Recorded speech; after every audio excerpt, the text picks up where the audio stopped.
ஒரு மலை கிராமத்தில் ரஞ்சித் என்ற இளைஞன் வாழ்ந்து வந்தான். வாழ்க்கை சுலபமில்லை. தினமும் மலை ஏறி வேலைக்குச் செல்ல வேண்டியது அவனின் வழக்கம். சோர்வு வந்தாலும் அவன் கனவை மட்டும் ஒரு நாளும் கைவிடவில்லை. ஒரு நாள் ஒரு தவறான அடிதான். கால் சறுக்கி ரஞ்சித் விழுந்தான். வலி உடம்பில் மட்டுமில்லை, மனத்திலும் ஆழமாக இறங்கியது. இனி ரஞ்சித்தால் நடக்கவே முடியாது. அவனை சுற்றியிருந்த அனைவரும் முடிவு சொல்லிவிட்டார்கள். ஆனால் ரஞ்சித் வேற மாதிரி யோசித்தான். விழுந்த இடத்தை பார்த்து பயப்படவில்லை.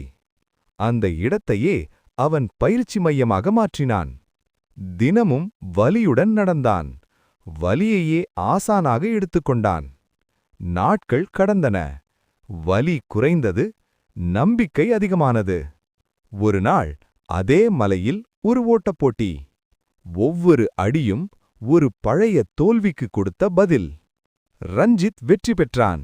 மலை உச்சியில் அவன் பெயர் ஒலித்தது. கூட்டம் கைத்தட்டியது.